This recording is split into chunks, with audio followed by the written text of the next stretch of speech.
A comme auteurice. A comme auteurice, le droit d'auteur expliqué aux auteuristes de podcasts, présenté par la SCAM. O comme œuvre, par Samia Basile. La SCAM gère les droits d'auteur liés à des œuvres. Ces œuvres sont très variées. Elles peuvent être audiovisuelles, écrites, ça peut aussi être des dessins ou des photos. Et puis évidemment, il y a les œuvres sonores. Pour la SCAM, les podcasts sont des œuvres. Enfin, attention quand même, tout podcast n'est pas considéré comme une œuvre.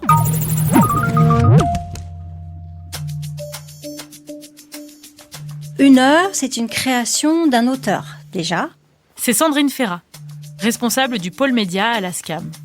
Pour être originale, l'œuvre doit être marquée de la personnalité de son auteur. Plus son auteur élabore l'œuvre, plus il la marque de sa personnalité, plus l'œuvre est originale. Alors ça peut paraître un peu compliqué, mais ça veut simplement dire que l'œuvre doit être façonnée avec un parti pris créatif. Donc par exemple, si je lis un texte de Maupassant en audio pour un podcast natif, là c'est pas une œuvre, c'est pas mon œuvre en tout cas, parce que c'est pas original, parce que j'ai lu l'œuvre d'un autre auteur. C'est bien ça ? Alors, le lecteur, que vous lisiez votre propre texte ou le texte de Maupassant, qui est du domaine public, le lecteur n'est pas l'auteur du texte. Donc, c'est l'auteur du texte écrit et effectivement diffusé qui devra toucher les droits d'auteur. Là, il y a 2 choses à souligner. La première, c'est que si dans mon podcast, je lis un extrait d'une autre œuvre, alors l'auteur de cette autre œuvre devra percevoir une partie des droits d'auteur sur le podcast. J'ai pas pris un super exemple avec Maupassant, puisque Maupassant est tombé dans le domaine public. Donc si je lis un texte de Maupassant dans mon podcast, ni Maupassant, ni sa descendance ne toucheront de droits d'auteur. Ok. Mais imaginez que je lise un extrait d'un roman d'Alice Zéniter, par exemple. Alors là, Alice Zéniter pourra toucher des droits d'auteur sur mon podcast. La deuxième chose à souligner, c'est que si dans mon podcast, je ne fais que lire un texte d'un autre auteur, sans aucun travail créatif de ma part, alors je ne touche pas de droits. Il y a quelques autres types de productions qui ne sont pas considérées comme des œuvres acceptées au répertoire de la SCAM.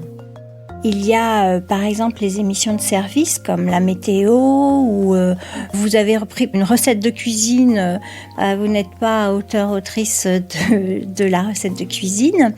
C'est plutôt considéré comme une information. L'information brute d'ailleurs, qui n'est absolument pas marquée du regard de son auteur, n'est pas acceptée au répertoire non plus. Chaque société d'auteurs gère un certain répertoire, c'est-à-dire des genres d'œuvres qui relèvent de son champ d'action. Jusqu'à très récemment, je croyais que la SCAM ne s'occupait que de documentaires. Mais je me trompais. La SCAM gère un certain répertoire qui, en effet, est constitué essentiellement des œuvres documentaires et littéraires qui peuvent revêtir plusieurs formes de création.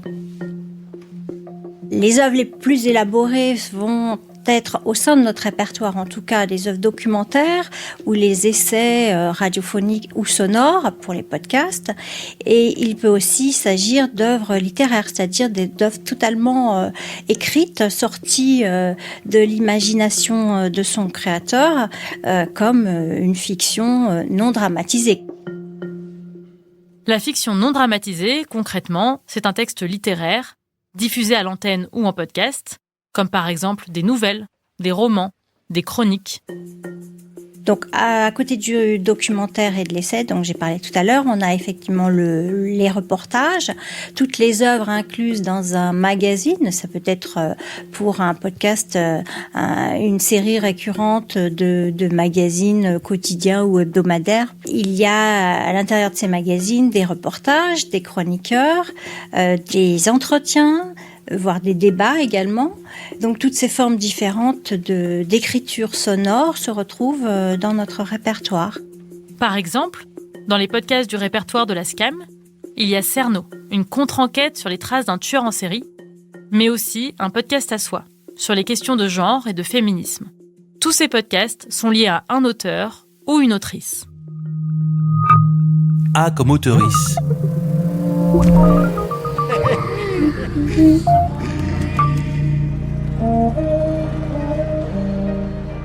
Si vous faites un podcast documentaire, de l'interview, des conversations, des entretiens, des chroniques, etc., et que vos podcasts sont exploités par un diffuseur, alors vous pouvez les déclarer à la SCAM et percevoir des droits d'auteur.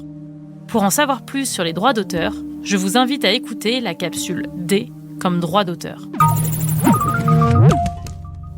Vous avez écouté A comme auteurice, un podcast de la SCAM, écrit par Samia Basile et réalisé par Emmanuel Beau.